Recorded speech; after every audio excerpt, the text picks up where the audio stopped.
Evening, everybody. Welcome back. First and foremost, I want to say thank you to everyone who actually watched the film on the premiere and stuff. So I just created this as a kind of a hangout almost session almost. I know that it was very very long form content in comparison to everything else that's been on the channel. I mean, 48 minutes is almost an eternity here on YouTube. So I did just want to say thank you and just created this hangout. Really, there is no agenda for it, to be honest. It is literally just okay. Someone's just saying that they can't hear me. Bear me 1 second. I'll try and figure this out right now because the inputs are correct. Da, da, da, da, da. Yeah. So this is okay. This is the microphone, which is fine. Um, let's see. Let's do it here actually as well. Yeah, guys, if you can let me know, can you hear me okay? Can you hear me okay now? GT, welcome. It is going to be on the channel anyway, so you can always watch this after the fact as well.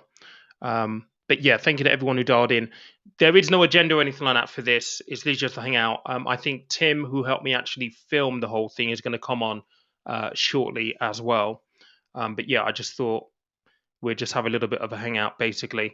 Thank you, Walter. To be honest, I've not done anything at all today. I've sent maybe one or two emails, but we got back from Barcelona late last night, and I stupidly hadn't recorded my podcast episode for this morning for the podcast, so I had to do that late last night before actually getting back to sleep.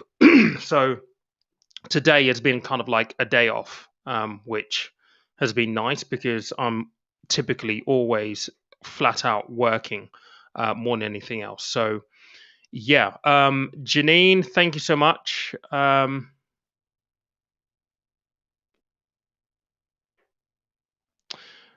going to put that up. Thank you for that. I mean, look,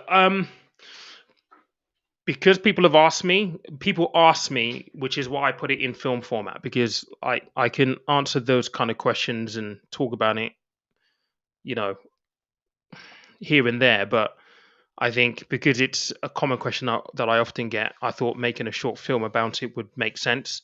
So it's there so people can go and watch it. Um, yeah, it was an interesting kind of like shoot, almost like journey, filming that, because there were a few things that I didn't really understand, and there's so much that we didn't even touch on, like so much. There is so much more detail that we could have gone into, but in the confines of you create a film with a very short time span, I didn't want it to be like an hour and a half, 2 hour long kind of type thing.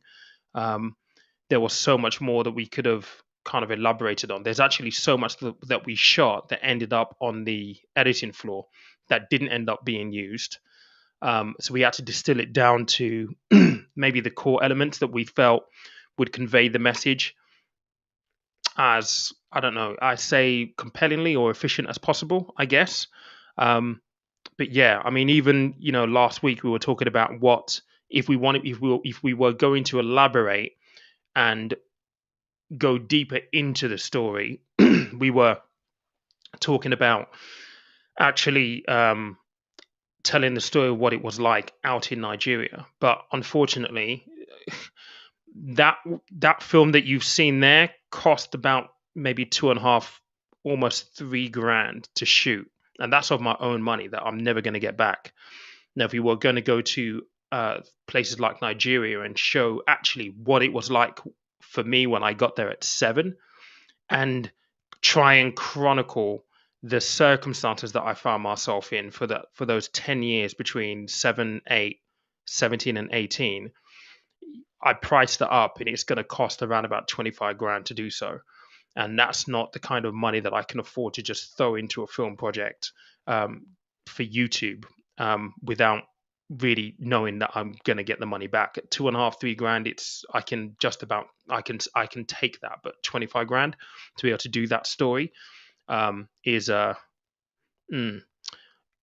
isn't something that I can stomach. So there is so much more.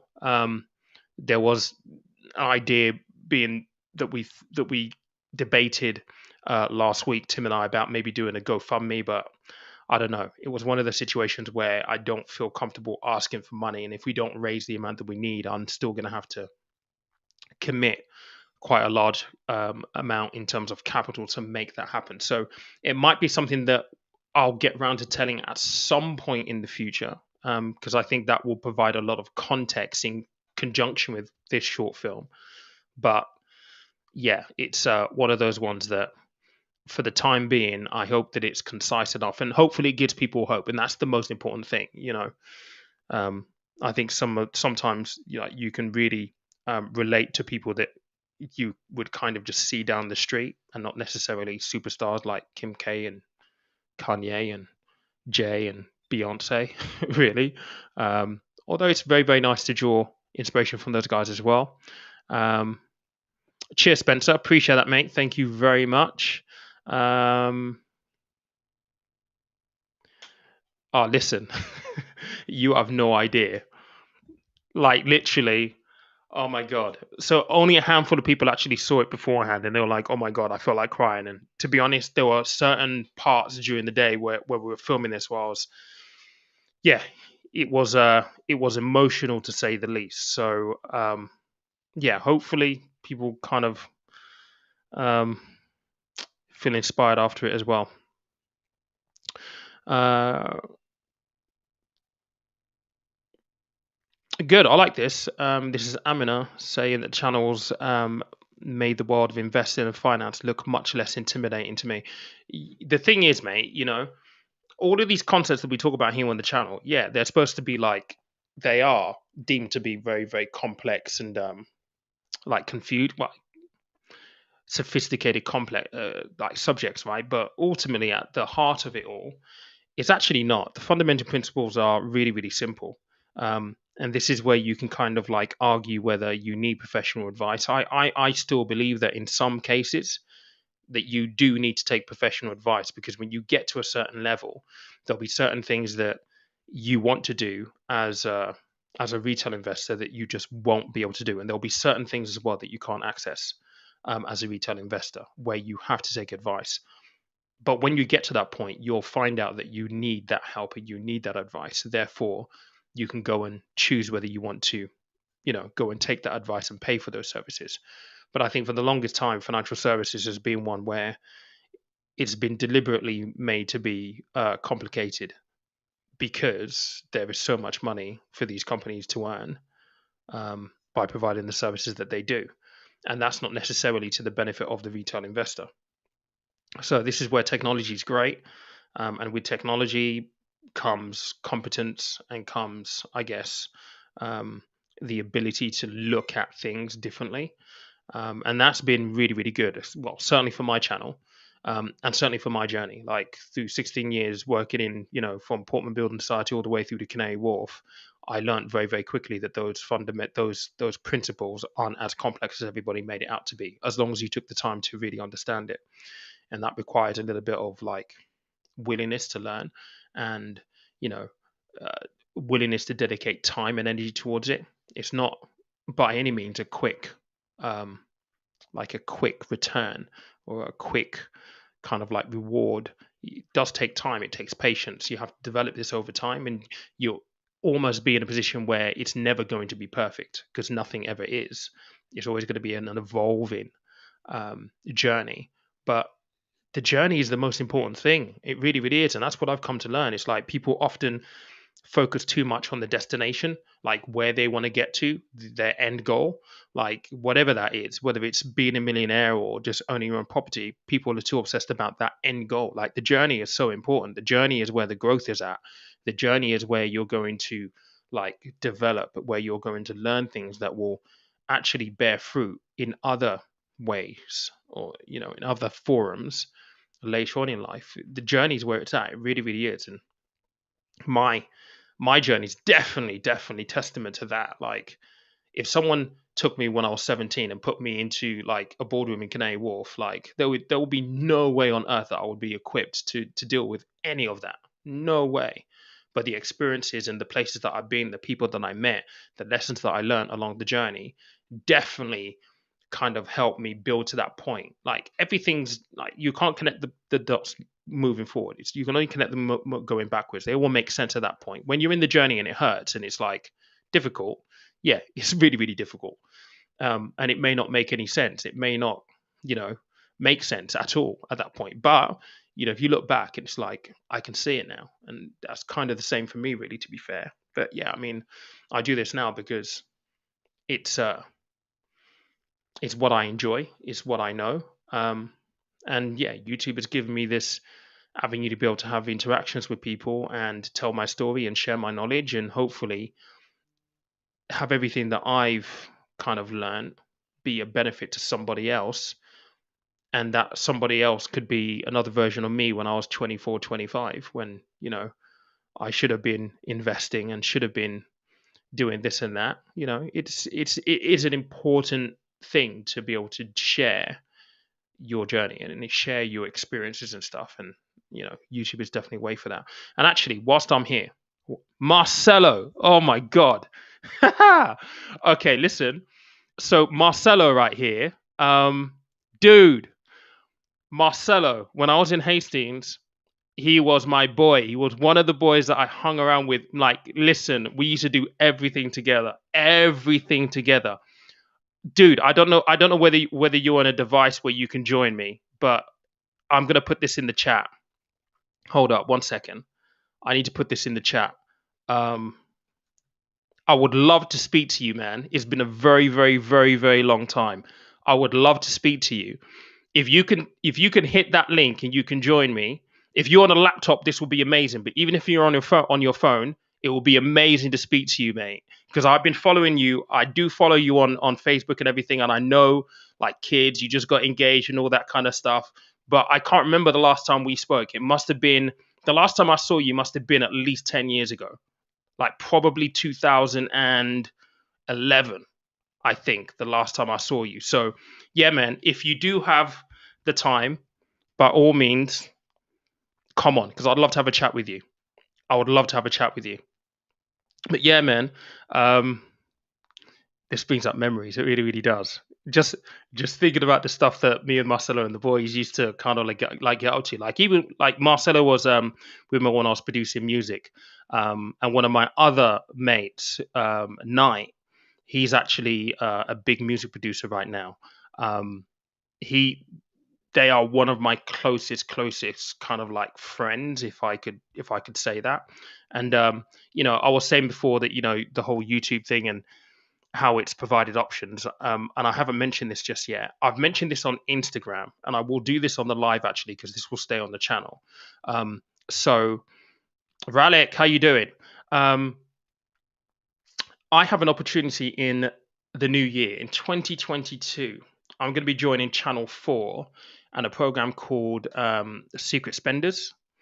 And we are casting at the moment for families to take part in the show. So the premise essentially is that we will do a financial overhaul. So if you're looking to get like your finances in shape for 2022, you kind of having financial resolutions for the new year, this show might be really, really good for you. But yeah, I'm going to be part of the team there. The team is basically Anita Rani. Then we also have Anna Williamson as well, or Anna Whitehouse, sorry, who also helms the show. Then it's going to be me as the financial expert. So the plan is that we come in, we have a look at your finances, and we basically give you a few recommendations of how you can save money, but also how you can actually better position your financial lives to be in a place where you can utilize your money a little bit better. So as you know, if you follow me here, money is a tool, life is for living is my slogan. We're going to basically essentially do that. So we are casting for that show literally right now. I did post about this on Instagram. So if you're not following me on Instagram, the email address that you need to email to if you are interested in participating is moneysaving@southshore.uk. I'm just going to double check that just to make sure I don't get it wrong. I'm pretty sure that is the right one, but let me just double check. Yeah, it's moneysaving@southshore.uk. what I will do is I will put that into the chat, and I'll try and pin this as well. At South Shore. I mentioned it on the podcast this morning as well. So if you've not listened to the podcast, maybe you want to listen to. Okay, cool. So there we go. There it is. And can I pin this? I'm not sure that I can pin this from where I am right now. So let me do it on the other side, which will be over here. Let me just pin this. There we go. So the message that I've just pinned is the one that you would need. So email into that email address if you are interested in taking part in the show. We're not going to put all of your financial business out there. That's not what it's about. It's not about, exposing like you've got this much debt and you should be really more careful. It's nothing like that at all. It is about trying to give you the tools, the ammunition to really go off and, be the best that you can from a financial point of view and have the money that you are earning go a little bit further, but also help you build for the future as well. So if you are interested, you can use that link right there. I was going to have Tim come on. I wonder where he is. Let me just double check him actually, because Tim was the one. Let me just message him.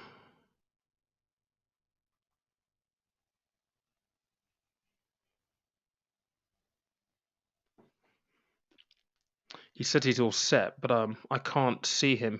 I can't see him backstage. Right, bear me. Right, I think he's. I'm back in because Tim essentially. So little, you may not have known this, but the product that you saw, the film that you saw right there, was the second iteration. Like, I shot the first version, not with Tim, and it was an absolute disaster. I didn't like it at all. So Tim came in the second time round to kind of like provide a little bit more direction and stuff like that. And to be honest, he was brilliant in just trying to put it all together. And like the creative ideas, we bounced off each other quite well. But yeah, he is the one who is very much responsible for the look and feel of that film. Bear me one second. He's saying he's in here, but I can't see him.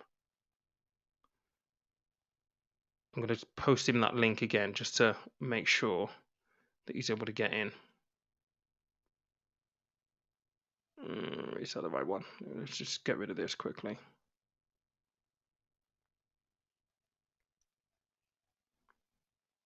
Okay. Let's see if he's going to come in.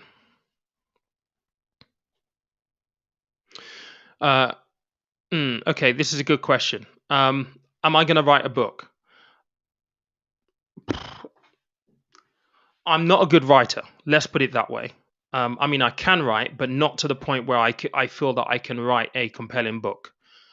So it is in the works to write a book, but I just don't know how I would go about doing one, which is why I thought I'd make a short film, because I'm very comfortable on camera. So I felt like doing it on camera would actually make sense instead of writing a book. But that doesn't mean that the book is completely off the table. It isn't. I've been told for years and years and years. So Richard Horner, who was he was one of my sponsors in Canary Wharf. He was actually my manager. He was awesome. He was amazing. And like, people influenced you at different points. I wasn't able to get him into the film, but essentially he was probably the best manager that I had when I was in Canary Wharf, because he really tied into, and this is what I try to do on the channel. He sat me down and said, listen, what's this all about? What's your end goal? What's your objective? Like, what are you doing all of this for? Why are you here killing yourself, doing ridiculous hours, earning all this money? To what end is it?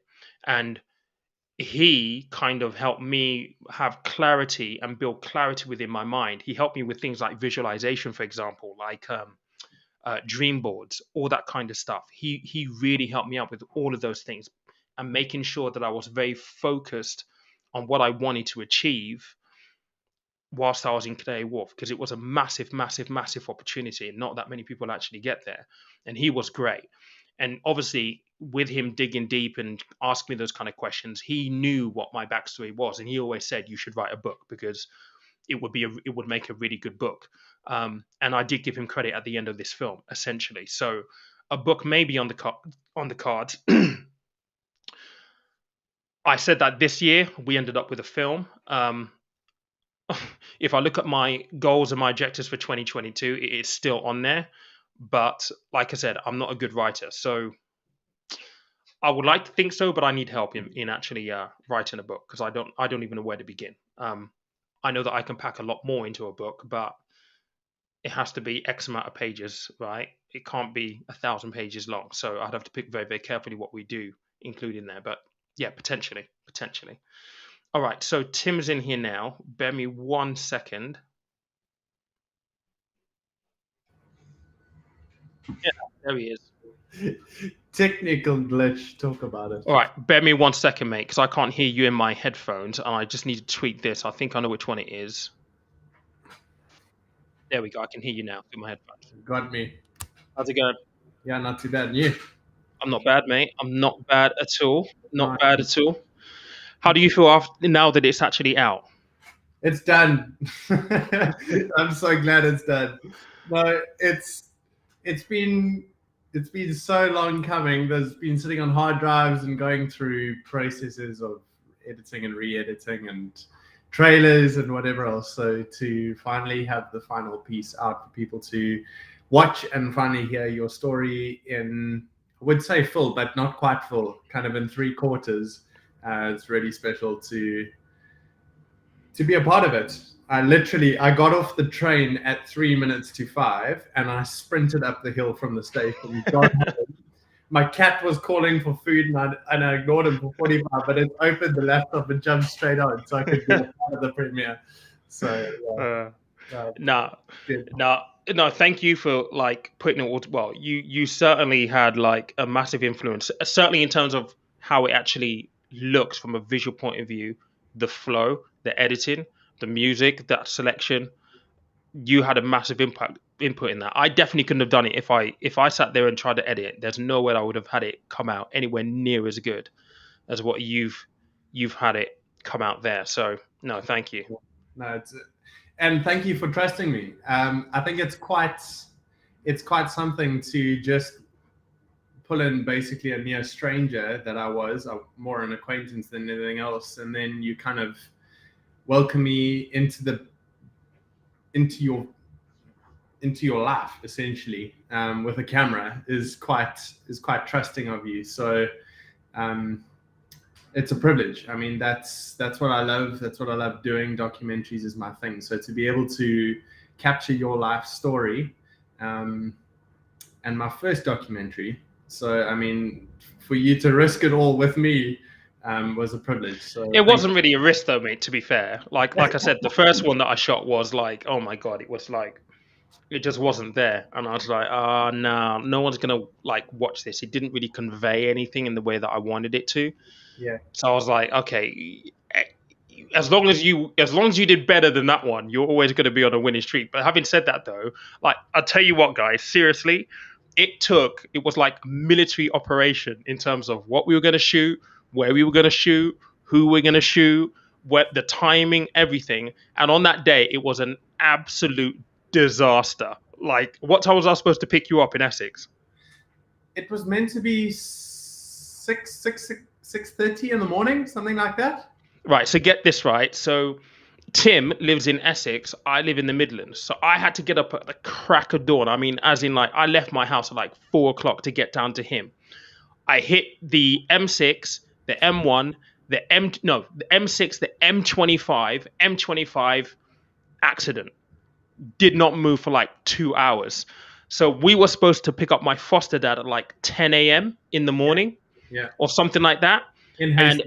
In Hastings, so we could get to the location, we could shoot, and then we'd have enough time to do like loads of B-roll and all this kind of stuff. What time did we get down to Hastings? We got down to Hastings, what? It was something like 12 o'clock or something like that? No, it was later than that. It was like 1:15 because we still had to charge on the way down. Absolutely. Yeah. So we lost so many hours, and it was like, oh my God, this is going to be an absolute disaster. but thankfully we did plan like the locations and all that kind of stuff. We did kind of like Yeah, organize all of those, and yeah, in the end we were blessed with really good weather that we were, day. we Like were. really, because it would have been horrible if it had been chucking it down that entire day. It would have been an absolute mess. I just think about all the outdoor stuff. I mean, just going through footage and whatever else, putting the edit together, I realized how lucky we were with the weather. But imagine we didn't get any of that outdoor stuff. I mean, it just wouldn't have added to. We would have just lost that whole section. So I mean, the weather was incredible. Yeah, we were very lucky. Then the following day, so we did day one, which was down in like Hastings and stuff like that. So we shot in location there. Then day two, we shot in London, didn't we? So we had a Yeah, studio that we did a lot of the studio based stuff. So yeah. like in the more cropped scenes, that was studio based essentially. And then we went to Canary Wharf in the afternoon. So it worked out well in the end. We didn't have any hiccups on day two, thankfully. I mean, I got a parking ticket Did you? somehow. Yeah, I did. Oh, where? Literally parking right outside the studio. Mate, look, I paid for the parking, but apparently, I'll say a parking ticket. It was like a traffic ticket because apparently it was a one-way street and I shouldn't have driven down that road. But it's like cars are pointing both ways. So if they're pointing both ways, it means you can drive down. Anyway, I got a parking fine that This arrived is and London. This is London. was winging its way to me in no time. But aside from that, it was okay. It was really cool. Yeah, it was a good day. Really Yeah. was. Came together so nicely. So, I mean, as people are just saying here, it felt totally congruent and the content being portrayed. Thanks, mate. Really do appreciate that. Yeah. With all these things, you can never really know what it's going to look like at the end of the day, and that's, I guess, was maybe one of the concerns that I had. So Yeah. I don't really know how it. I don't know whether did you kind of. I guess because you were going to edit and you filmed it. You kind of had a rough idea of what it was going to Yeah. formulate like overall. Yeah, I had an idea of how it was going to come together. To be fair, we didn't plan every shot, every word, every scene. We could have, but we went for the more organic route because we didn't actually know what the outcome was going to be, what the information was that we were going to capture. And you can't really plan those things because if you plan them, you're going to not get the organic answers that you're looking for. And actually, you were figuring your life out in front of a camera. And so looking back, it was hard. I mean, I remember building up in my own mind after you and I met for the first time to kind of go through the story and whatever else. I remember coming home thinking, I don't know how this is going to come together, but I know it's going to come together because it's your story, it's your life. It has to come together. And I was like, well, I'm going to have to figure this out. And so getting all the pieces together, laying the footage out, lining up audio with video, like getting all that right was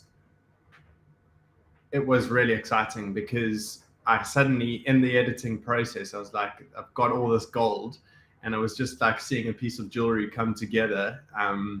And as you and I sat and went through the first draft and kind of tweaked the order and tweaked what shot should go in and what should come out and whatever else, it was really such a special process. So, I mean, it wasn't something I knew exactly the order, but I knew it would make sense. Yeah. I mean, I think the reality was that like there was a part of me was like, I have no idea what's going to be said. Yeah. So I was like, okay, if Mandy went, you were a little shit to work to work with, you were an absolute nightmare. Yeah. Then that would have to be in it, and like. To a certain extent, I knew that she wasn't going to say that because, like, I have a really good relationship with her and stuff. Yeah. But things like my foster, I didn't know. I didn't know his side of the story when it comes to the whole, fostering and all that. So a lot of that was very much like, he learned a lot of the stuff in the moment filming that really because he didn't have any idea that I was sent on the plane on Yeah. my own. Yeah. He didn't know anything about that. He didn't know about whether I did schooling out there, or he had no idea. Yeah. And I guess in hindsight, that's probably added a little bit to it, in the fact that, whilst we didn't know how it was going to come out, it added to maybe the sentiment of it, maybe a little bit. I'm not sure, but hopefully it did. It really did. I mean, following you with my camera as your foster dad came out of the house and he walked up to you, like, it was almost that I didn't exist there. I don't know if you noticed in the shot itself, but that moment just kind of happened organically, and that literally wasn't set up for anyone who was thinking maybe that shot was set up. It really wasn't. Yeah, man, it's such a privilege.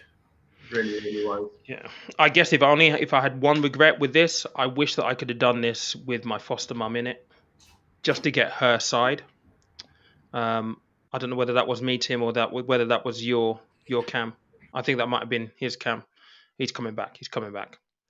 Was that you, Tim, or was that me? I think it might have been him. That's the only one regret that I have. I wish that I could have done this with my foster mum still alive, so I could have got her point of view on the whole thing. Because I was closest to her more than anything else, as most kids are.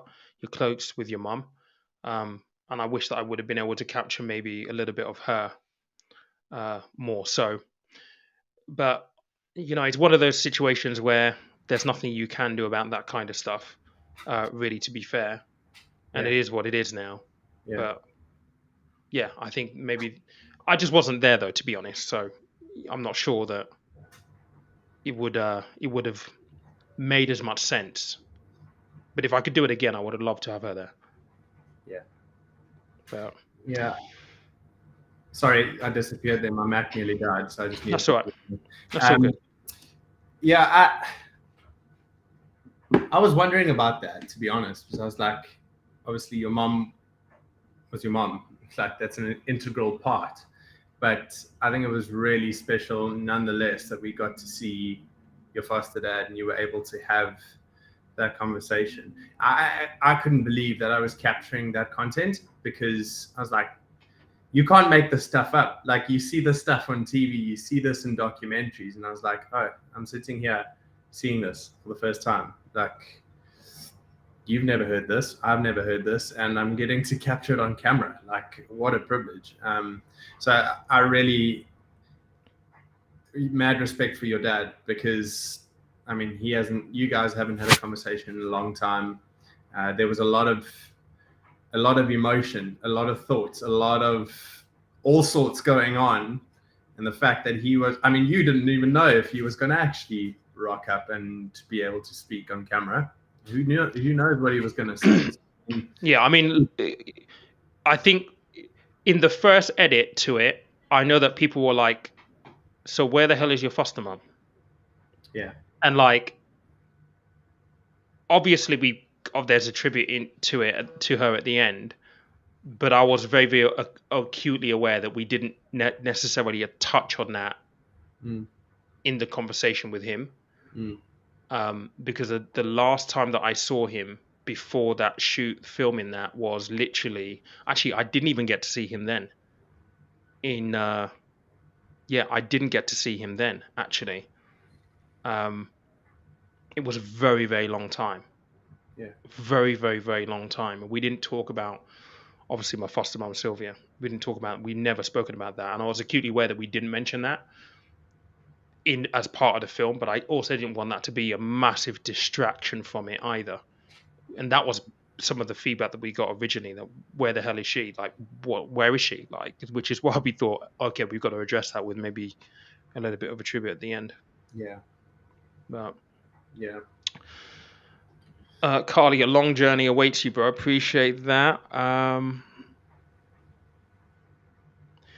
Kev, what? I don't get what you're saying there, mate. What? I'm a bit confused as well. I was like, oh, who's this guy?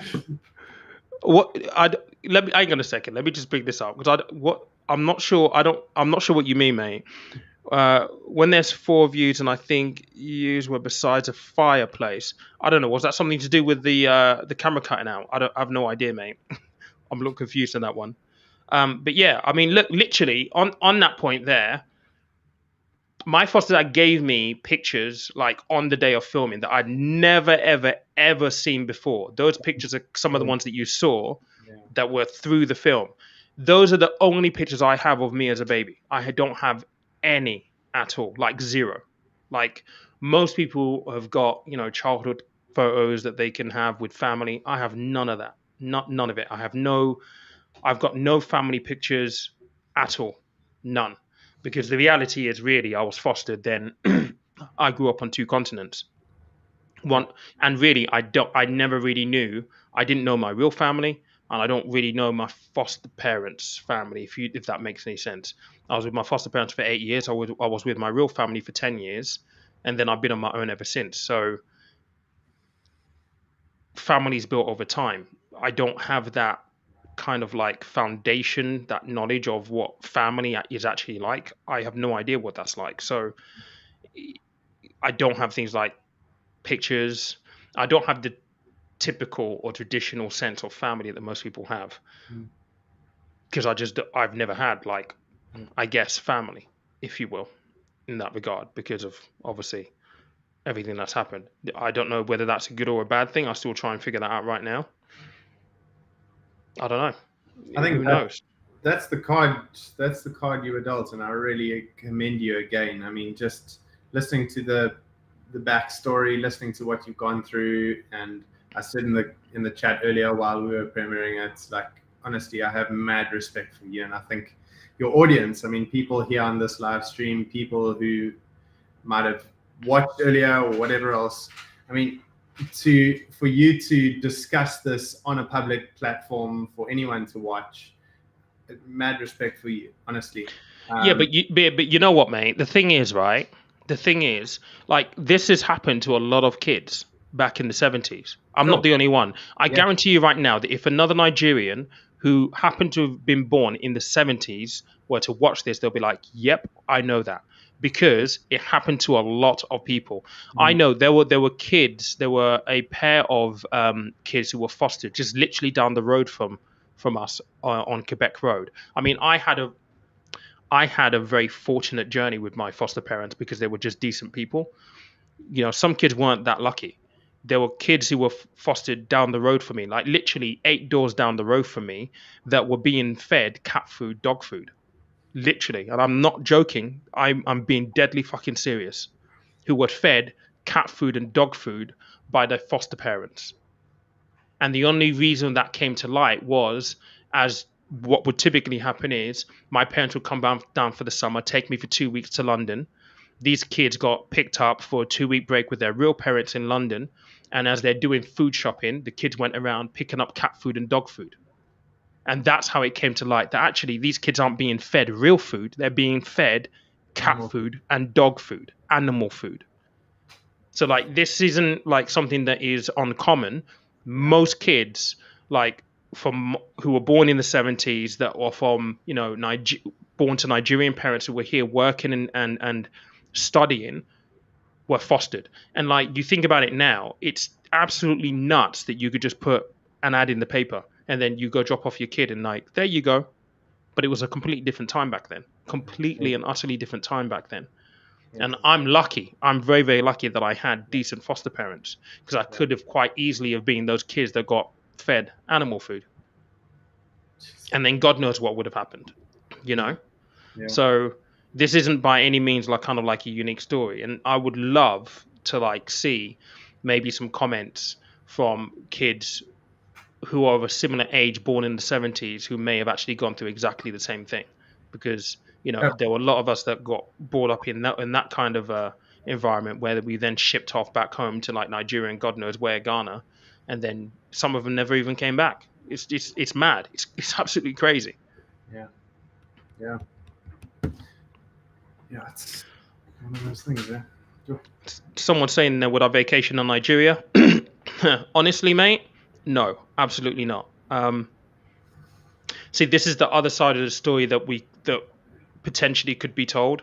Yeah. The thought of going back to Nigeria absolutely scares me. I went back when my dad died. A few years, well, I say a few years, must be like 10 years ago now. And no word of a lie, I carried my passport everywhere I went because I was just scared that someone was going to either steal my passport, or my passport would go missing, then I'd never be able to come back. Like, I would never, ever, ever want to go back out, ever want to go back out there. Because for me, it was, it was a talk, it was, I say this and I say this, I want to say it with the most amount of honesty, it was torture. And even when I went back 10 years ago, I mean, look, I left that place in 1998. I went back in, when did I go back? Actually, it would have been, I moved to London in 2011, no, 12, 11, 12. I went back in 2011. Yeah. So, yeah, about 10 years ago. And I went back to the same place that we lived. And trust me, it was exactly the same. The building was a bit more rundown. The roads were still undeveloped. It was still pretty much the bush, pretty much. And that's, at that point, that was how many years on? Almost 20 years on from when I left there. There is no way that I have no desire to go back there. My biggest fear is getting trapped back out there. So I wouldn't go back there for a vacation. It's not a place that I would decide to go to because it has too many bad memories for me personally. But yeah, I'm just gonna read this from Janine. Therapy is good, helps you make sense of unusual early years. I'm in the process. I'm only sad I didn't do it earlier. Very, very true. I mean, a lot of people don't actually get to actually confront some of that stuff that they went through in the past. Trust me, it's taken me a number of years to be able to even want to even think about any of that. And to be honest, when we were talking about, going over to Nigeria and actually shooting, like, it makes me nervous, even just the thought of that. Like, but I would love to be able to capture on camera and give people the real sense of what that was like. It's really, we've got to do it at some point. We've got to do it.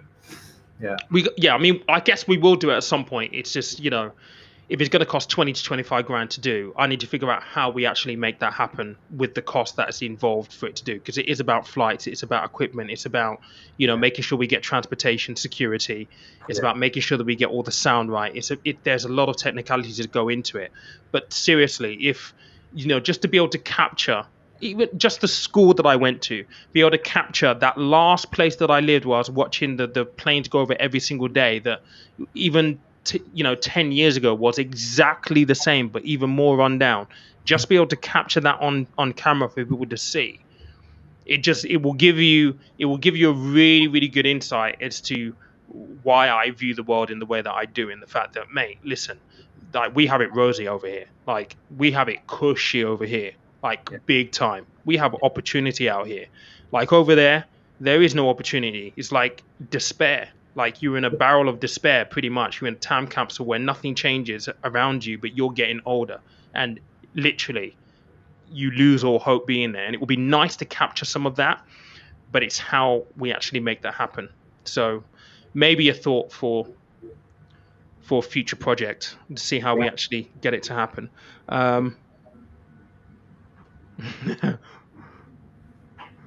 What's this? Asif, how you doing, mate? As Yoda would say, so happy to share the journey, Pete. Really good, thanks, mate.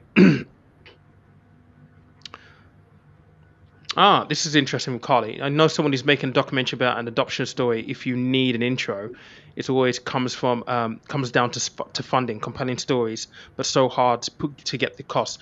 Listen, if you could introduce, that would be great. Actually, that would be really, really good. Yeah. To be honest, I have had a look at maybe funding options. So I'm still going through that at the moment. But in order for us to do it, so this is one thing that we kind of, well, maybe we didn't pre-plan for this, but it's only credit to the fact that it came out so well in terms of Tim filming this and editing it all together, that when it got all put together, we were like, oh my God, this flows really, really well. It looks really, really good. We need to try and see if we can get this into like media, into the general media. But the reality is that in order for it to be accepted into the general media, it has to be shot on a certain type of camera to a certain level. And we didn't know any of that going into it. It was literally like, let's just shoot this and put it together and people can watch it online. So yeah, if we're going to go that extra step and go over and piece together that entire journey, we want to do it, especially if it's going to cost 25 grand, 30 grand to do. We want to do it with the right cameras so that it could potentially end up within the media, and it could potentially end up maybe on Netflix or Amazon, someplace like that. We want to make sure that it's worthwhile, because otherwise it's 25k, 30k for YouTube. Basically, yeah. And unfortunately, I'm not going to make the money back on the 2.5 grand, 3 grand that I spent on this film. There's no way I'm going to make that money back. Very much less so if I spend 25 grand on a film.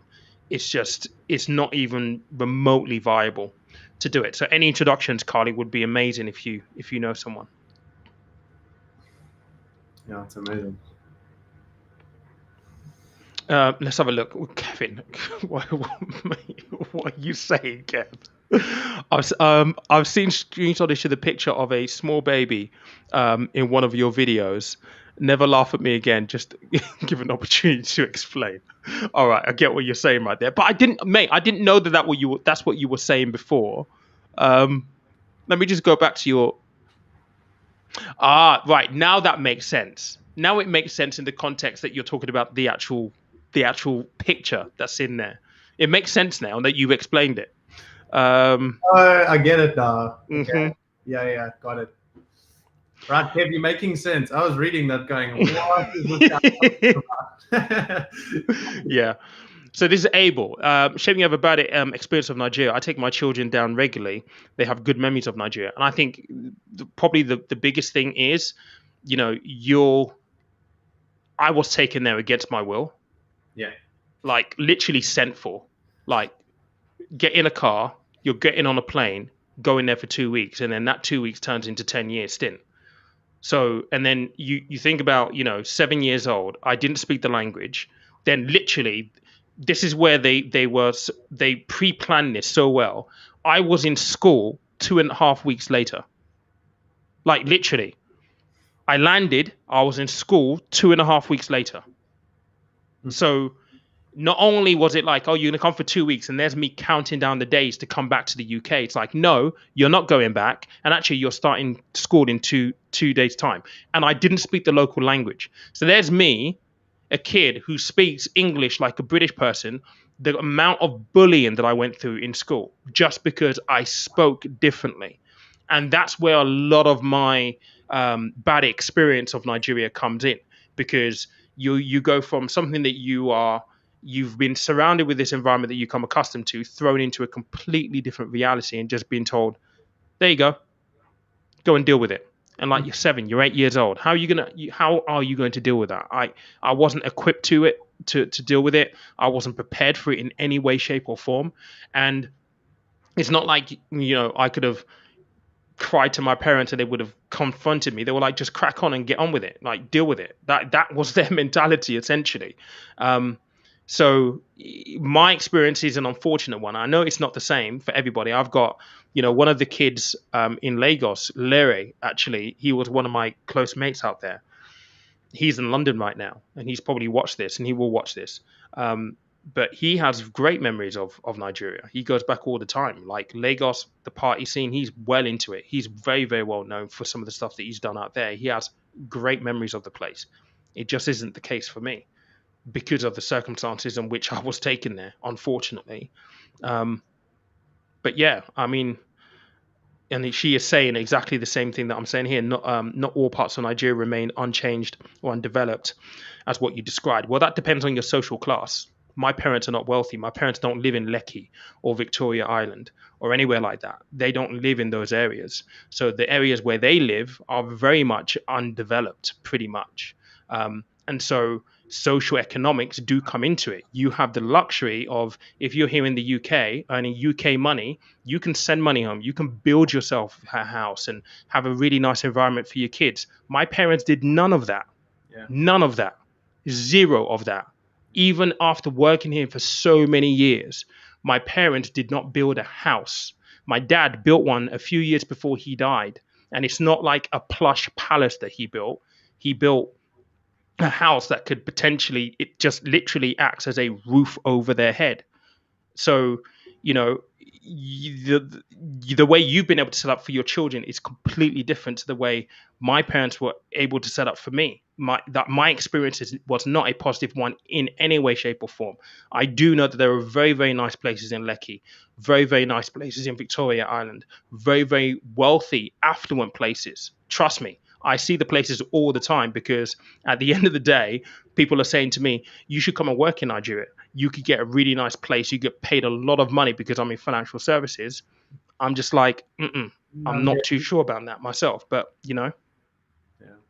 same thing with South Africa and everything, right? I mean, there are some very, very nice places in South Africa, Well, I all mean, over the continent. yeah, I was just going to say, I mean, every country is going to have the pros and it's going to have the cons. It's going to have the really good memories and the really bad memories. I mean, I think about me as a South African. I love my country. I really do. I mean, there were opportunities here for us to take hold of. That's why we moved here. It's not like I ran away from South Africa. It's just there were opportunities here to take hold of. But it's exactly like that back home. I mean, there were real pros, and I absolutely loved the country. And then there were other things that, I mean, I'm not going to go on a whole negative rant, but there are things from back home that I'd rather just block out of my mind and never choose to think about again, because that's just the nature of it. That's just the nature of countries, and in particular third world countries. I mean, living in a first world country now for the first time is so weird, because I've become accustomed to a third world lifestyle. Being a white person from South Africa, I was privileged. I grew up in a privileged home, and so I didn't slum it in South Africa like the vast majority do. But man, it's weird getting used to a first. I mean, we've been here nearly 16, 17 months. I'm still getting used to it. I'm still getting used to the first world privileges that a lot of people just take for granted and just think is normal. It's not normal. It's very abnormal. Well, it's maybe normal to you, but for the rest of the world, it's really not. So look, pros and cons to each country. I mean, you could find cons and pros here. I mean, it's just like that everywhere. Absolutely, I'd definitely agree with that. Yeah. So I know you've got a jet at some point, Tim. I don't know. Have you got any final thoughts on the whole film and everything, or? I do. I mean, I think it's just so inspiring, honestly. Like, there is no reason for anyone to discount themselves or to think that they've had a bad start to life, or that they don't have opportunities, or that they are restricted. None of us are restricted. None of us are held back. Each of us have a gifting. So that's something, even in this whole editing process, I've just realized that each of us have giftings. Each of us have a voice. Each of us have gone through a unique set of circumstances for a particular reason. And actually, I think the joy of online is that we've got the privilege of being able to be honest and to share our real life stories. And so for you could have maintained a professional approach, but being real, being honest, I think adds to you even greater credentials. I think it adds a depth to you that you wouldn't necessarily see if you just remained professional online, because then you would just be a financial advisor. But actually, no, you Pete, the financial advisor, with a flipping soul that's gone through life. You've gone through struggles, and you're okay to be honest about it. So for me, it's really inspired me. I mean, I'm new on YouTube. I don't know where I'm going with YouTube. I'm honestly, I'm stuck in a bit of like a downward spiral at the moment, not knowing kind of the direction. But I do know that I have got a voice, and that I've got a story, that I've got experiences that I want to share in some unique way. And so I really would love to somehow, hopefully, we can make Nigeria happen for you, because I think there really is such an integral part of your story that has been touched on, but that can go so much deeper. So I'm hoping at some point we can figure out a way to do that. But just again, thank you for letting me do this. And yeah, just to finally have it out in the public domain for people to watch, for people to appreciate who you are as a person. I really do appreciate you, mate. And professionally, thank you for letting me do this, but also I look at you as a friend now because I feel like I've got to know you. And I really want to thank you so much for giving me this opportunity. And yeah, I look forward to the next one. No, dude, seriously, like literally, your gift is filmmaking. Trust me. Like after I saw I think I saw a snippet of what you put together, and I was like, okay, nah, this dude. That's when I knew that it was going to come out really, really well, just from like the first edit that you showed me, and that is your gift, mate. And you know, YouTube is here as a visual medium for video, so mate, just utilize that because that really is your gift, man. Thanks, mate. Thank you. And don't doubt yourself either. Like seriously. Thank For you. anyone who's watched this, and I know that there were a couple of comments around the way it was shot and the way it was all put together, mate, that was all you. I might have had a little bit of input around, you know, I want it in this little white box from a stylistic point of view, but the whole music selection, the sequencing, that was you, mate. So you should be very, very proud of what you shot and edited there, mate, because I definitely couldn't have done it. I definitely couldn't have done it. And there won't be that many people who could actually shoot in that way. So you're definitely gifted in that department. Thank you so much, man. Thank you. And someone's saying there, Tim is incredibly talented. Well, thank you. That's very kind of you. Cool, thank man. you very much. Well, mate, thank you so much. Really is a privilege to jump on here and just chat and hang out. It really is so cool. Cool, man. Cheers, man. I've got Marcelo on here as well. Actually, I've not seen this dude in years and years and years and years. So once you're off, Tim, I'm gonna bring Marcelo on, and we're gonna have a little chat because I've not spoken to this guy in such a long time, man. But cheers, Tim. Amazing. Appreciate it. Well, Catch you in a bit. Cheers, mate. Bye.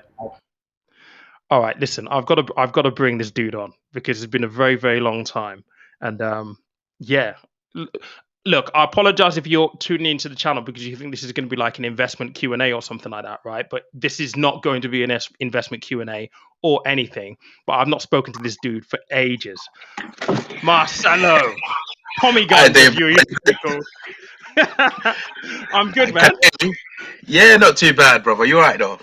I'm all right, man. How's the family and everything? You recently got engaged, right? You know what? Just last week, man. You know, there's a little one here, right? Here. You know, listen, happy birthday, brother, and congratulations on the program and that, man. Thank you, man. Thank you, man. Very proud of you, brother. Proud of you, man. How's it going? Thank you, man. No, things are going okay, man. Things are going really, really cool. Right. But yeah, dude, it's been a very, very long time, my guy. It's been a long, long time. You know what? Just watching that program, it brought me back memories. You know what I mean? It's like I couldn't believe you went back home. You know what I mean? It's like this guy's brave to go back there. You know what I mean? to do all these things. And I mean, I've been following you for quite a while. It's been a while, and just recently, Shav asked about you recently, and because he's not into all these social networking and stuff, so I had to basically give him a little, you know, catch up on what's going on or what you've been up to, what you've been doing. And everyone is proud of you, bro. You know what I mean? Well done, man. Well done. You know? Thank you, bro. I appreciate it, man. I did speak to Ariel. Oh, like right. Maybe 2 or 3 months ago. Like he's doing really, really well as well on the fitness side. Like he is, yeah. He's doing well. Really, really well. But yeah, man, it's like, but I follow you, I follow Ariel because you are the only two that I know that are on social media and everything still at the moment. But still there. Yes, still there. And yeah, I follow you guys all the time, man. And it's nice to actually see your face, man. It's been a very, very long time, mate. It has been a long time because I think I left Hastings before you. Yeah, because after I lost my grandmother, and it was a game changer for me because I needed to leave Hastings, and but at that time you was making your power moves already. You understand? Because I don't know how much of power moves they were at that point. I was just like, no, dude, I need to be in bank. Look, I'm gonna be honest with you. I think you had opened your eyes way before all of us. You know. Because at that time I was still working in Jade, if you remember, at Jade, opposite Argos in Hastings, and suddenly you were so busy with your work and stuff like that. Like I saw you. It was just like a quick thing. You know what I mean? Like, and but I knew exactly what life is about because I think we were the oldest one among everyone. It was me, Ariel, and yourself. We three of us at the same age right now. And we knew what's going on and when the time is right to start making, power moves, as I call it here. And because as soon as I left, I came back, I didn't see you. At that time I heard like you was in Eastbourne somewhere working, which made sense today after watching that. You know what I mean? So and Hastings, since then, bruv, I've been there once. I've never been back. It's been nearly 15, 14 years now. It's been a while, I've been down, including the time for the filming, twice. Yeah. One for a wedding, one for a funeral, then one for filming. It's exactly the same. It's the same as it was back then, pretty much. Infrastructure, building-wise, it's not changed at all, man. It's not changed at all. Wow. I mean, myself, real estate and also security industry right now, because I just finished. I moved from London. I live in Oxford right now. Okay. So just got into my property line. I got my first mortgage. Thank you. And nice. having babies right now. I just recently got engaged. Yeah. So you haven't had a chance to meet my eldest one. She's gonna be 16 next month. And the little one now is 1 year old. 16. Yeah, 16, bro. That's, as I said, what I mean? It's everything changed because I don't know what happened at that time. You know what I mean? It was like that person went there, that person went there, and then what makes me very, very happy today is what's happening. You know what I mean? So you are more than a friend to me. It's like if people knew how we grew up in Hastings or how we used to do it, because I mean, I was into music, but I wasn't really that focused in that department until I met you. You know what I mean? Even my writing game took a different route because you wrote your stuff, the production side of it. I always knew you. You was a gifted person, so let's just say that. You always had that, and I mean, as I said, you're more than a friend to me. He's more like a brother because since we met, we took off from there, and we've had ups and downs, not between us two, but on that community. We had a lot of problems because that video, like when I watched that, it was so much like emotions going on through me. And I even said to my missus, because I was driving when I saw you, when I was watching, I was just like that. Because when okay, baby, I'm talking to your uncle here. Yeah, and how to explain to you? Because it's so much. Because a lot of people don't know the background where Pete K. Carom or Pete K's, how you got to that level. You know what I mean? If they go back, they will understand. You know what I mean? The struggles. We went through. You went through. I went through, and we had to be focused. It wasn't easy. Like living in Hastings at that time when we was there.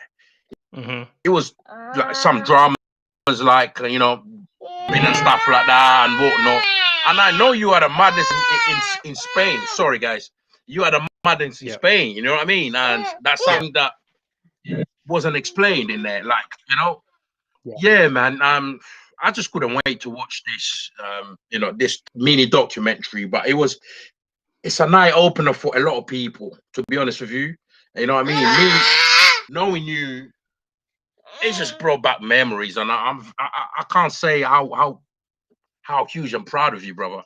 You know what I mean? So I appreciate it, man. Keep doing what you keep doing what we're doing. We're here, and definitely, I'll be contacting you soon for the wedding. You know what I mean? So yeah, cool. You're coming through.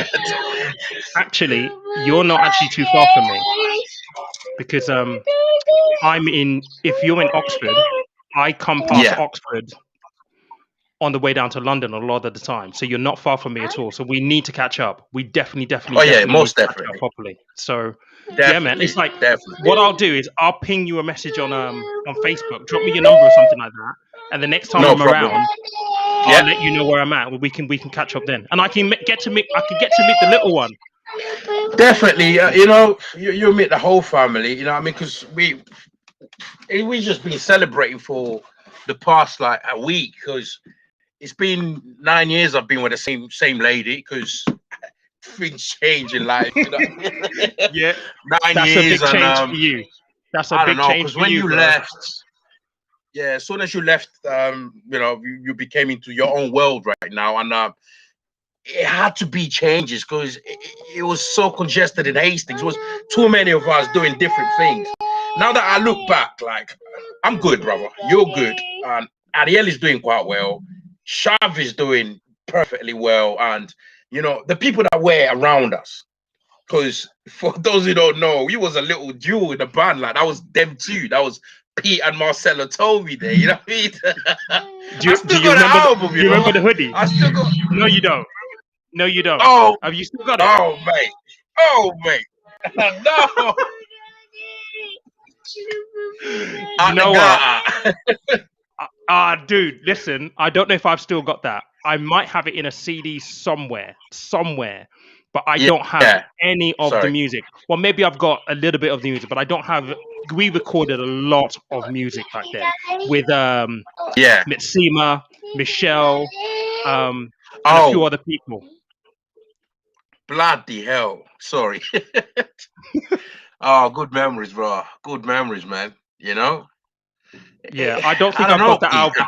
I might have to go. I might have to go dig it out, see if I have got it, man. I don't You think know, I have though. I need to pay my mom a visit because she's still up in Northwest London, and I think I still got that album. I still got it, man. It was wow. It can never see If the I light of day. haste Let's put it that way. It can exactly, never you see the know, light of day. yeah, definitely. You know what I mean? So yeah, and obviously Nate is doing quite well, you know, with his music. Mate, So dude, he's excellent, you know. killing it. It's He's absolutely killing it. yeah. He is doing, oh my God. Like, I speak to him all the time. He is on a Oh, completely that's different good, man. plane right now. Like, a couple of months ago, I came across a piece of music. I was like, dude, I'm gonna record something. You know what I mean? And I recorded it with him actually in his studio in Soho, and it kind of like put Yeah, that fire back in my belly for like the whole music thing, like the whole writing and just getting into the studio and creating. I'm yeah. toying around doing a video with Tim, getting Tim to shoot a video for it, but I'm kind of like, I Okay. don't know I don't know if it belongs on this channel or not, but it was a bit of fun. It was a nice bit of fun. Mm, it But was, yeah, yeah. man. I'm still into that little bit music because I'm covering the Spanish and Portuguese market at the moment. Like the Hmm. youngsters that I know today. So mainly on the production and right side of it. Production means like I know someone who does that kind of thing. You're Yeah, better yeah. than me when it comes to producing and stuff. That 100%. And I've not just produced hoping anything now. for over 12 years, mate. I've not touched the keys in Wow, 12 years. I have not done serious. anything. No, dude, like I went cold turkey on that. I went cold turkey on it big time. It's mad. I mean, for everyone in here that's watching this man here, like it's I say you're God's gifted, you know what I mean? It's like what was the nickname that we gave you? Was yeah, the kid with the golden touch. That's exactly Guru used to say that all the time, you know what I mean? You know, Guru used to say that, like that is that guy, you know what I mean? I was like, you know, it was mad, you know what I Yeah, mean? I had fun, yeah, you know what I man. mean? Yeah. Yeah, man. Yeah. I had fun growing up, and obviously you're still around and we're all doing things, you know what I mean? So that's the most important thing is it's the ladder that we're on right now. Here you go, baby. Absolutely, man. My camera Yeah, battery is gonna die, so I just need to swap that out really I see. quickly. But no, man, it's so good to see your face, man, and actually literally speak to you because it's been a long time, man. It's really nice to speak to you. Thank you. Likewise, But brother. but yeah, man, It's like been we a need to catch pleasure. up. Now that I know that you're Yeah, in Oxford and that's not too far from me, we should definitely catch up. But yeah. yeah, bro, I appreciate it, dude. That's cool. That's cool. Yeah. Thank you, man. But yeah, Cool. drop me your number and then Yeah, obviously cool. we're gonna talk more anyway. But Yeah. What I I'll have to do, say to you, I enjoyed the yeah. Yeah, I will. Go and get that. Thank you. I'm literally dropping you my number in on Facebook right now. Sweet. Just done, literally, just done. So yeah, man, let's catch up properly. Yeah, I got it, bro. Yeah. Cool, man. All right. Listen, give my Wow. regards to the missus and everyone, yeah? I appreciate that. Thank you, brother. Cool, man. Catch you later, Marcelo. Okay. All right, keep Peace. it up, brother. Yeah. Peace, Prayers. man. Take Bye. care. All right. Come on, Jaja. All right, guys. Apologies, that was a bit of a sidetrack, but I've not spoken to him for a very, very, very, very long time. And yeah, he'll appreciate more than others the whole the vibe of Hastings and what it was like and that kind of stuff. But yeah, I'm conscious of time. We're an hour and 10 minutes into this right now. I don't want to take up too much more of your Monday evening. I was going to say Tuesday then. But thank you so much. And thank you, everyone. Andy, for all of the birthday wishes. Really, really do appreciate it. Carly, thank you for being here. Thank you so much, all of you, for being here. And yes, video tomorrow. I'm going to talk a little bit more about tax and crypto. There's some very, very. I've been trying to find an accountant that can actually come on the channel and actually have a proper discussion about what you should and should not be doing when it comes to cryptocurrencies and tax. So, what I've been doing through a little bit of today is digging through the HMRC website around some of the rules and regulations, what they expect, some of their definitions, so on and so forth. So the video tomorrow is going to cover that. So I know that the other video that I did on crypto has become very, very popular over the last maybe month or so. So this will provide a little bit more of an in-depth look at that tax side from HMRC's point of view.